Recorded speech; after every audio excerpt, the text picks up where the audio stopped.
Hey everybody, Stu Smith here going live. How you doing today? Happy Monday. We are getting started. So usually on Monday, Tuesdays, 9 a.m., I do these live Q&As. We talk about a topic for a little bit that I'm working on, and then we take some questions. And these questions can be anything you want. Usually fitness related, military, law enforcement, firefighter, prep, training type stuff. But if you got other questions, send them. If I can answer them, I'll answer them. Anyway, I'm working on this article, and I've talked about it a few times over the years because I'm probably about 5, 6 years ago, I heard sitting is the new smoking. And while I don't want to be one of those guys that puts up these red flags and alarmist that you can't sit anymore. Now, while I was writing this article, I was sitting. And, I typically have a standing desk that alternates, which right now you can see I am standing. And while I'm standing, I'm massaging my feet. So when I do things that aren't very creative, I like to stand up. So more administrative tasks at work, things like that, I'll stand up, do this. When I'm sitting down, that's when I'm typing, trying to be a little more creative. I seem to get more words per minute when I'm sitting versus standing. Not sure why that is, but that's the way it is. So anyway, thought I'd add in the standing desk and start this one off with some of the benefits you get by not sitting too long. Now, obviously, if you compare sitting and smoking, they're not even close. Like you can sit a little bit, and you can sit a lot in a day. It's not going to be that bad for you. If you smoke a little bit, smoke a lot, that will be bad for you, and you'll see results immediately whenever you do that. But anyway, here's some things that you can do just to counter some of the oversitting uh, problems that occur whenever you just sit too long, right? And that this means being sedentary. It doesn't matter if you're working out or not. An 8-hour day in a chair can offset all the progress you just made in a workout, or at least some. Blood sugar. Blood sugar rises whenever you sit too long. Muscles aren't chewing up that blood sugar and glycogen, so you got to get up and move a little bit. You can counter that by actually getting up every half hour, go for a walk, do some stretches, do some squats. There's a great study. Every 45 minutes, if you stand up, do 10 squats, that's equivalent to about 30-minute walk and helps with blood sugar, especially after meals. Brain health, short, frequent breaks like standing and stretching every 20, 30 minutes. Incorporate light walking with it. Studied can improve executive function as well. Fewer calories sitting while standing. So at my standing desk, I am burning a little bit more calories. Not a whole lot, but I think it was somewhere about 8 to 10 more calories per hour. Doesn't make that big of a deal at the end of the day, but if I'm consistent with it and I do this for a year, I could probably lose 5 pounds of weight just by burning a little bit of extra calories. And here's where people don't realize, you don't gain 50 pounds in a year, typically, right? Most people each year gain about 5 to 6 pounds. And after 10 years, they're 50, 60 pounds overweight. That's how it just accumulates on you slowly. So don't be in a rush to get it off because it didn't come on fast for most people. Sitting tightens your hips, knees, and lower back. That's known. I can tell you what, it takes me about 30 minutes sitting. When I stand up, I'm like, okay, I feel the effects of sitting already, even after mobility days, working out, running, whatever, especially a leg day, definitely going to feel it. So you just got to get up, move a little more. That's it. Um, it disrupts proper posture. I know while I'm standing here, I could have bad posture and be like this doing it, but you tend to not feel like you want to do that. So you tend to stand up straighter versus sitting, especially if you're looking at a computer or looking at your phone. Everybody's got iPhone neck. Digestion slows when you're sitting. Um, but I also put in some ways to break this habit of sitting too much. Get a standing desk. Once again, I don't like standing all day, so I'll probably just do this standing portion in the morning, sit a couple hours in the afternoon when I have some stuff I need to do, and continue on my day like that. I find a 50-50 split is a really good way to use a standing desk. If I stand all day, and I've done this just when I first got it, I was excited to use it. So I just started standing all day. Next thing I know, my feet and my lower back's a little stiff. So you still got to move. Um, and it does help to get yourself one of these little pads I got down here that allows me to massage my feet while I just move my feet around. So it's pretty cool. Um, yeah, pretty much just here's the deal. If you sit too much, just get up often. Take walking and talking meetings. So if you have a meeting that's on a phone, go for a walk. Or you have a meeting with another dude, another person, um, say, hey man, let's just go for a walk instead of sitting in this restaurant, eating all the time. So just walk down the sidewalk or trail or something. Do that often. That's a fun one. Use the stairs instead of elevators. That's a great one. Some studies on that one. Extra flights can make a big difference. Set up standing and movement reminders. I usually do this. I have a little app that just rings every hour. But I drink so much water all day, so usually about every hour I have to pee. So it tends to work out either way. Um, you can do some desk exercises if you like. Just stand up, calf raises, leg extensions, shoulder rolls, work your posture, all that. Um, and yeah, drink more water because that's going to force you to get up more.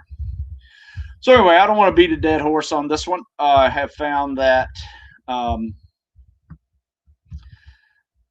that this is helpful, versus not doing it at all and thinking that you're healthy just because you work out. But if you sit all day and all night, it can definitely have some negative effects for you. All right. So anyway, you can check out that article. I wrote a little bit about it in the description, but it's also over at stewsmithfitness.com. Check out the full one. Send it to somebody in your family that sits too much, and maybe it'll get them moving a little more. So somebody said, Kirian over here says, took a PST this morning. Hey man, good job. I hope it went well. Any recommendations for staying loose before the PST run? Yeah, you know what I do? Because here's the deal. You need to read my article about transition. I wrote an article about why your run is worse. Let me see. Run worse after pull-ups, push-ups. So here's an article called Is Your Run Worse After Events of the PST? So I'm going to put this in here. You can check this out. It has all the information you need to see about it, because most of it is. I can't tell you how many PFTs, PRTs, fitness tests I've taken where the calisthenics are first, then you run, or you swim, then you do calisthenics, then you run. That's just the way they are. And when you do max set of push-ups and pull-ups, you are jacked. I mean, you are pumped up. You got all this blood flow up in your chest, shoulders, your back, your arms. And when you start running, if you haven't made a little bit of a transition to get some of that blood back down, at least to your torso, your heart's going to pump harder that first quarter mile to get all this blood that's up here down to your legs. And if you can't do that, next thing you know, your timing's off. You feel clunky out there running, and your heart rate goes a little bit higher because it's beating harder to get blood to your legs. So here's what I do. I call it the PST transition. And it's as simple as this. You got a 10-minute window after that last pull-up before you start to run. Go for a little jog. 2-3 minutes, jog it out, shake out your arms, loosen up. I actually run like this, run a little bit. Make sure you're moving your shoulders as much as you can, twisting, while you're running, jogging, and do that for 3 or 4 minutes. Then whenever you come back, you still got 6 minutes, so stretch out the upper body a little more. By that time, some of the blood has gotten down towards your torso at least. Now start stretching your legs, getting ready for the run. Hamstrings, hips, thighs, calves, stretch all those, and then you're ready for the run. By that time, it's been about 10-minute transition, and it works really well. You should start that run feeling a little more fresh than you did before, because how many of you have taken a fitness test after cranking out your calisthenics and your heart rate is just through the roof, and you say, man, I didn't really feel good until after like that first quarter, first half mile? It's very typical. I know I have, and I actually learned this from when I was training triathlons before Buds, and I wasn't competing in triathlons. I just knew I needed extra cardio, so I did run, bike, swim, and I figured if I'm run, biking, and swimming, I usually take take two-thirds of my cardio was non-impact, running was the other third, and it just really helped me transition out of powerlifting football player into more of a endurance type athlete. Not that I was ever an endurance athlete, but I had to build some endurance, and it really helped to do that. So yeah, give that a try, and I think you will find um, the cardio is going to be ready for you whenever you're taking it. But anyway, that's what I do. I learned it from the triathletes, and they'll kick a little harder before they transition into the bike. They'll drop the gears a little bit lower, so they'll transition into more of a running cadence before they run for a couple of minutes, and just called it the PST transition.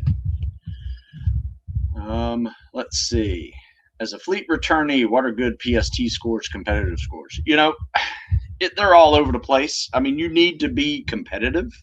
I've seen people, just hit those minimum competitive numbers and they still get in. So those are fine. That's where I would strive for your minimum. So what's that? A 930 run, swim, and 80 push-ups, sit-ups, and 15 pull-ups. I think that's the minimum. If you can do better than that, I would recommend it, just because it means you're in better shape. They're going to look to you for more leadership than being the best PTer out there. But you still need to lead by example, coming from the fleet as well. There's going to be a whole bunch of newbies there, as you know, that are still high school civilians, pretty much, other than like 8 weeks of boot camp. So you gotta be part of their turning them into sailors, then into Bud students. You don't have to take that responsibility on immediately, but you'll see. You'll see whenever it comes in handy. People are going to be looking to you for advice, especially if you've been there before. So use it.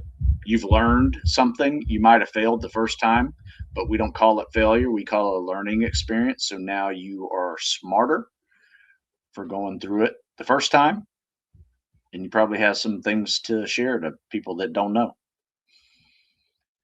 I get gas when I reach 200 meters in the swim. That's just a swimming conditioning issue. I wrote an article called "Dude, You're Not in Swimming Shape." Google that, and you'll see what you need to do. Dude, you're not in swimming shape. Kind of a funny article, but it works. I just swam at 8:52. How can I get down to low eights? Same thing. Work on that 50-50 swim workout. Just keep doing it. If 50-50s are too easy, do it with no rest. If you can do that, then do 100 hundreds. Next thing you know, you've gotten yourself swimming the low eights. Now, send me a video and I'll critique it for you. It could be a conditioning issue, or sorry, a technique issue holding you back versus conditioning. But chances are at 8:52, you're probably got a little bit of it down. Probably some nitpicky critiques might help you. Maybe even a strategy of maybe you need to take out the double arm pull. Maybe you need to not do flutter kicks or dolphin kicks. A lot of times they just make you slower on the back half of that swim. Might make you faster on the first half, but They wear you out for the rest of the test often.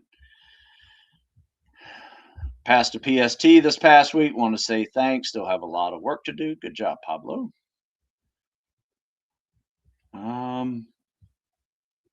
Let's see. What do you think about doing something like half Ironman before going into boot camp? Enlisted with a SEAL contract. I'm an endurance athlete. Haven't done one yet.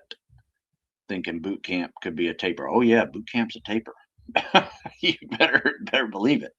You are not going to do a whole lot at boot camp, even with the 800 or whatever, the 800 division. They still do some stuff now. They at least get you in the pool a few times a week, but it's nothing compared to you what you've done before. So consider boot camp a taper. Yeah, we've had several guys who are at boot camp now who did triathlons, did half Ironman before they went. So it's kind of fun. I think they enjoyed it. They competed well. Is ruck running typically with a rifle? Yes and no. I mean, if you're running around town, I wouldn't recommend it. We actually had somebody on the Naval Academy base running around with a fake rifle, and security was not happy with that. And then the commandant, who was a Marine, goes over to security, chews them out, and says, "Hey, midshipman, anytime you want to ruck run with a rifle, come get me. I'll do it with you." That was pretty cool. And so, it's, I think people are going to look at you funny if you're running with a rifle. What most people do, if they're smart, just get yourself a pole that weighs about the same as a rifle, 10, 12 pounds, and run with that.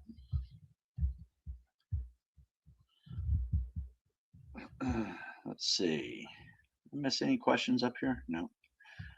Okay, I sit at work. I set a timer every 30 minutes and walk a loop around the floor throughout the day. It feels good. And another perk is that makes me look busier than I really am. That's pretty good. I never thought about that. But yes, you are right. You're walking around the office, got stuff to do, got people to see, but you're just taking a break from sitting too long. That's a good one. I like that. Are all the swims at Bud's in a pool with a mask? Same thing with the PST.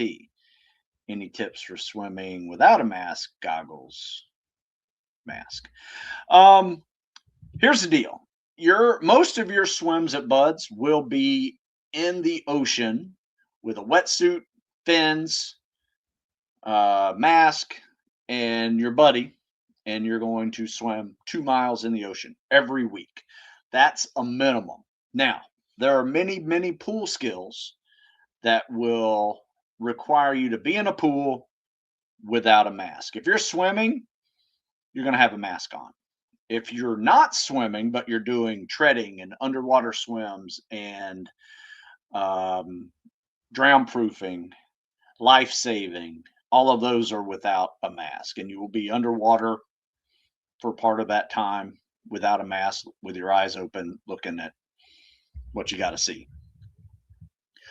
50-meter underwater swim is also without a mask, I do believe. Yeah, that is too. So several events without a mask. You do have to get used to that.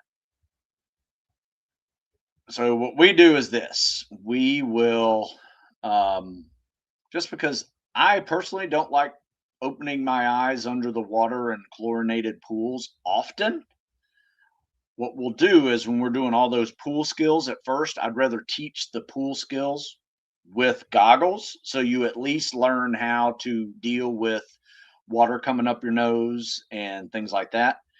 But eventually, once they've learned the skills, we take the goggles away so they can practice how it's going to be tested without a mask or goggles, like drown proofing test or underwater swims, things like that. But we don't do it often. We just, once again, it's more of a familiarization. I'd rather coach the techniques properly so they can see, they can look over and see how their neighbors doing the front flip, back flip, grab the mask with your teeth, all that stuff, versus being just not being able to see anything and trying to learn the technique as well. So that's how I coach. I don't coach it like a buds instructor is going to just throw you in the water and say, do the drown proofing. I actually coach the individual events of drown proofing with goggles, no mask, and just so people get used to the water in their face and nose, and then take away their goggles. How? Oops, what happened here? How to practice underwater knot tying? Where do I get the rope that's similar to what they use at Buds? I just go to a local hardware store and buy a 20, 30-foot thing of hemp rope. Don't get plastic polyurethane type rope. You want the hemp style rope, usually about quarter inch. Wish I had mine with me. I'd just show you. In fact, go check out my Instagram, and I think I put it up on YouTube Shorts as well. My knot tying video. In fact, I think you might even be able to find out knot tying Stu Smith video. It's on Instagram. There you go. You guys been asking me to do this for a while. Just check out these knots, and I'll show you can see the type of rope we use. And I just get it at the hardware store.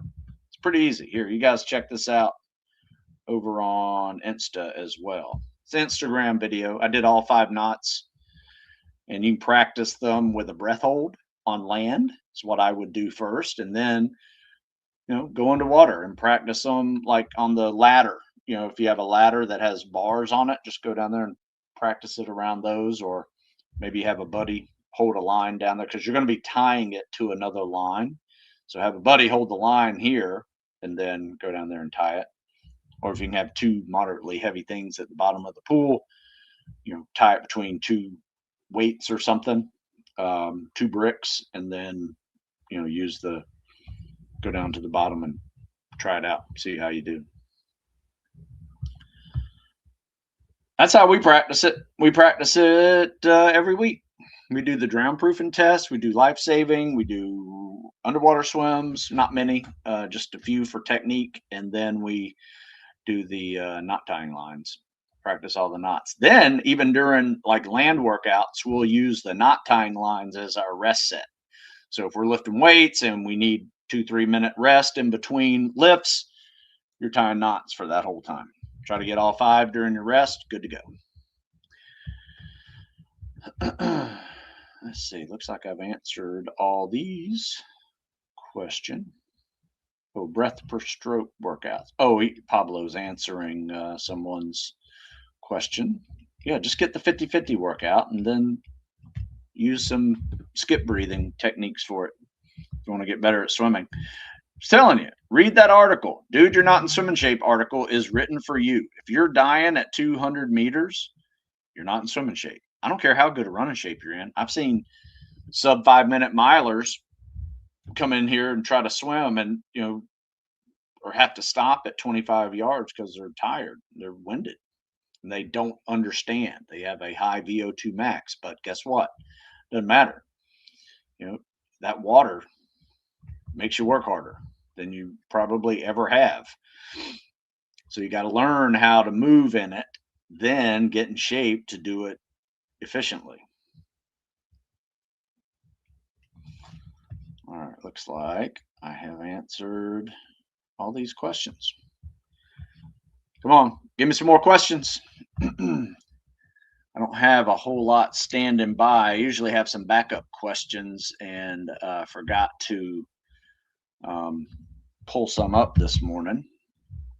So I was writing an article for military.com, trying to see if I have any in my email box that I haven't touched yet. Nope, I don't.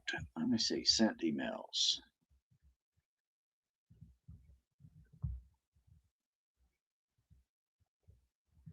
All right, here we go. Here's a good question. Need some tips what I should do. Focus in training. I've been trying to do my mile and a half faster. 39 years old. Familiar with training. I weigh 190. Okay, that's good. That's good. Managed to get through fitness section with push-ups, sit-ups, and pull-ups and dips fine. But my running is around 14 minutes on the mile and a half. What should I do? So I answered as what you need to do is have a mix of cardio workouts. Go do some brick workouts where you do a hard bike and then run afterwards. That way you get twice the cardio with half the impact, especially if you're kind of new to running. And then just simply, I have a no nonsense mile and a half plan right here that is free. It's an article, speed intervals on Monday, recovery run Tuesday, goal pace running on Wednesday, little mobility, non impact cardio on Thursday, Fridays. You can mix it up. You can make it a hard pace or you can make it another recovery run, then make Saturday hard mix with pace practice again. But anyway, I'll put it over here in the um, comment section over here since someone did ask about mile and a half. Let me put this over here, comment section. You can just check out that article. It's a good one. All right. Thoughts on Spartan races, if you have heard of them. Of course, I've heard of them. Prep for high rocks. Yeah, I think they're great. I think those are fun competitions. I would rather, be honest with you, I'd rather do an obstacle course race than a triathlon. I find them more fun. Triathlons are definitely more fun than just running. Um, so if I had a ranking system, and I guess I do, I would do obstacle course races first, probably like high rocks competition second, triathlons third, and just running fourth. If you're into competing like that, and I think they're all great. Tibia strength exercises, trying to prevent shin splints and running related injuries. All I've ever done is just toe raises, right? In some form of ankle flex, stretch, flex, stretch, flex, stretch, flex, and just build them up. Um, Ankle mobility helps, so make sure you have some looser ankles, especially if you're swimming with fins, that'll stretch your ankles and your shins pretty well. That's what I would try.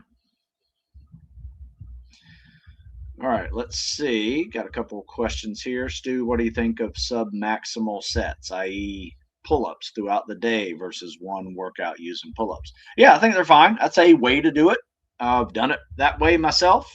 Don't have a problem with it. I just wouldn't do them every day because if you're building up a high volume of pull-ups in that day, you do need to recover smartly for the next day, recover so you actually improve and grow. That's where you improve, is by resting and recovering, not doing more and more and more. That usually just leads to negative results and tendonitis. You do it for a short period of time. That's why I have that little protocol in there where you do it for 10 days straight, rest 3 days, and test on day 14. But even then, you don't want to do that too much because I've seen it bring on tendonitis as well. But yeah, that's fine. Do I need to build up my mileage running wise for your intermediate plan in the complete guide to Navy SEAL fitness? If you do 0, I would probably not do all the running in that plan right now. If you do 10, you're probably pretty solid to jump into that one. 10 a week.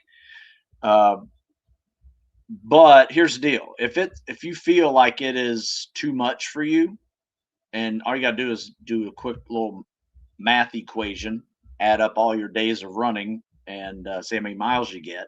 If you're nowhere near that, what I would do is any mile that you have to take out of the program because it's beyond your ability right now, replace it with a very hard 10-minute bike, then go run. So make it kind of a brick workout for you, and you will see um, it's a good way to go. In fact, I have some articles on that when you have to pull a little bit out. Oh, let me see here. It's called the Hickson Protocol, bricks, and other VO2 max increasers. So check this out. This is one of those things where you go into a program, you're doing running, but it's beyond your capabilities right now. This is how you replace some of that running. Works really well. How's the ice over there in Maryland? You all working out outside? Or are you back inside outside now? We did a few days inside when it was really bad, but probably about 2 days once the snow stopped and the ice stopped, we went outside. We shoveled our outdoor area. So you can see on Instagram, we are actually outside. We'll be outside today. We bumped our time from 6 a.m. to noon today, mainly due to single digit weather and wind um, forecast. Just not a whole lot of fun to run in single digit weather. It's going to be 30 degrees whenever we get outside today, which doesn't sound warm, but it's so much warmer. But yeah, we're back outside. But if it ices again, we go inside. My numbers, calisthenics, swimming wise, are comparable to with what you recommend, but running tends to be my weakness. Yeah, check out those running programs I just shared. Those will help you. Not a question, but I found that getting the right running shoes is more important than anything increasing running mileage. Yeah. You get what you pay for. And sometimes you gotta, it's a trial and error thing, man. It probably took me a good 5-10 years to really figure out what shoes that really worked for me, especially when I was running a lot. And when I say that, they weren't bad for me, they just weren't ideal for me. The only shoes I really had that were bad that didn't work for me well at the time, and this is probably 25 years ago, were Nikes. I don't know why, just my foot was a little wider. My foot always hurt. Um, you know, Maybe I just got the wrong size. I don't know. Not trying to knock on Nike shoes, but some people love them. I personally don't. I go with I got mine right here. This is my winter shoe. A little dirty. Got a lot of ice running these days and snow running. My own clouds, but these are waterproof. And let me tell you, waterproof shoes, when you see a puddle in the winter, non threatening. Nothing quite like running with a wet foot for the next 45 minutes. But I don't have to with those. Highly recommend those kind of shoes, especially if you're running on, an area where it's known for extra water puddling up. So I use the On Clouds. That's in the Ultras, what I've been using lately. I got an Ultra pair for the summer, and I got these On Clouds for the winter. All right, let's see. Sue, how would you recommend training 500 meter freestyle or CSS? Up to you. Depends on what your test requires. If it requires one or the other, then obviously you take your pick which one you need to do because that's what they require. If they let you do either, it's up to you again. I find freestyle is you need to get in a little bit better shape for freestyle. That's why I like to use it because it gets you in better swimming shape per se than the CSS. Though, so I'll use it with a 50-50 swim workout where we'll go hard freestyle, whether you're good at it or not. I just want you winded. Freestyle is a good way to do that. Then I try to catch your breath with the CSS for that 50-50 swim workout. Minimal rest, do it again. That's a great workout. And if you're struggling with swim conditioning and you're not in swimming shape, the 50-50 swim workout is what I'm going to send you. Easy as that. So my advice is this: do the 50-50 swim workout and figure it out for yourself. See which one you like better. You're going to do both. You're probably going to get 1,500 meters of a swim workout in, and half of it will be one and the other. Eventually, you'll figure it out yourself. Figure out which one you want to do. It's up to you. How do BUDS candidates stay in shape during boot camp? They work out extra. Plain and simple. Before everybody wakes up, they're usually the ones doing push-ups and flutter kicks and squats and lunges. And if there's a pull-up bar in the room, they grab the pull-ups. It's the way they do it. One day's a leg day, one day's upper body day, and they just add extra reps throughout the day. That is something you should do. One last question. What ability level would you recommend to be at before starting your lifting cycles? I know some like Jeff Nichols aren't too beginner friendly, high volume, etc. Needs a big base for his. I mean, I like Jeff Nichols' plans. I say with any plan that you get that's not personally written for you, then you should alter it to your abilities.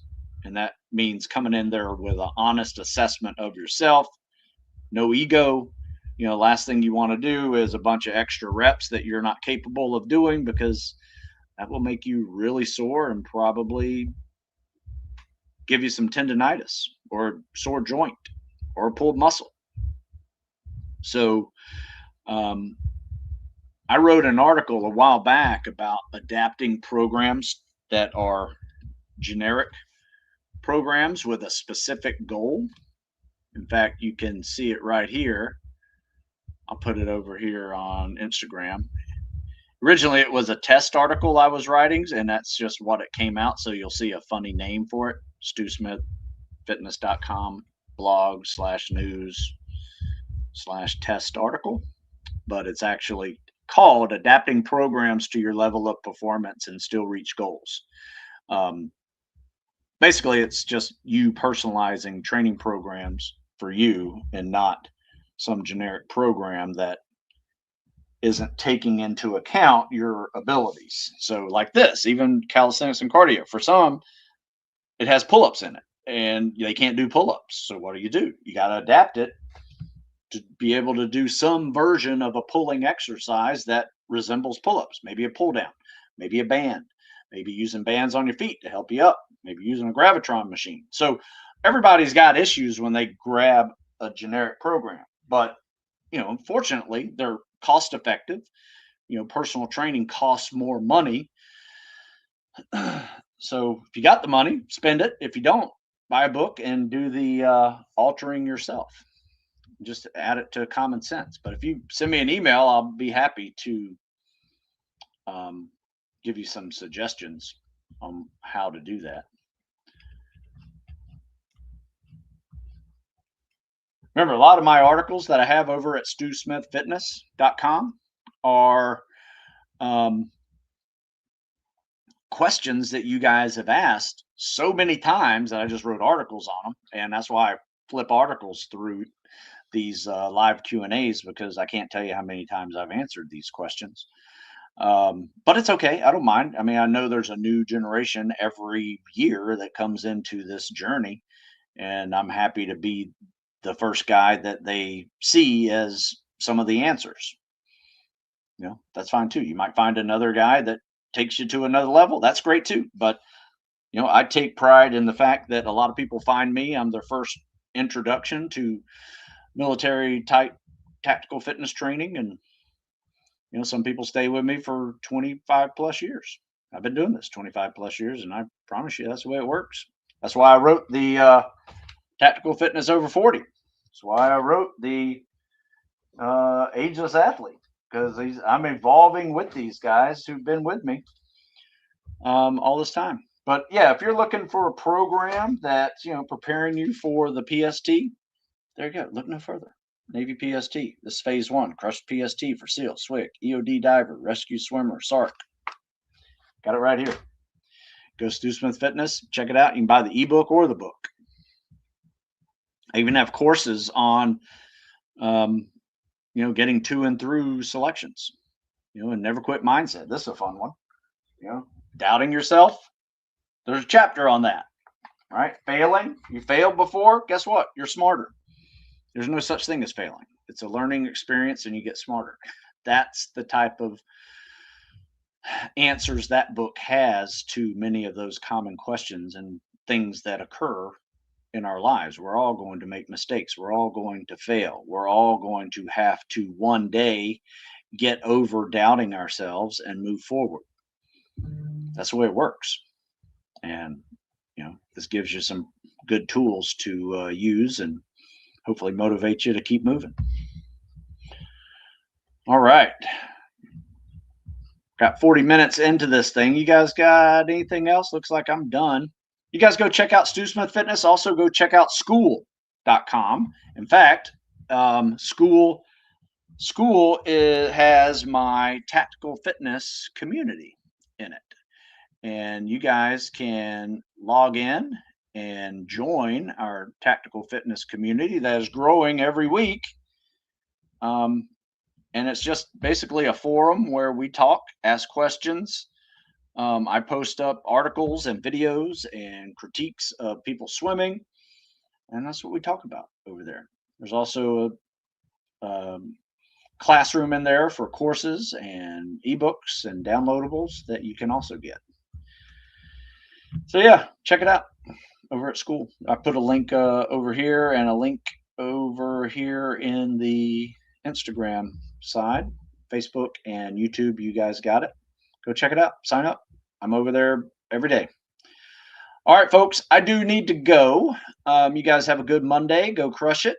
And I'll be back tomorrow, show some videos on the CSS. Got a couple of new videos for you that I think would be really good.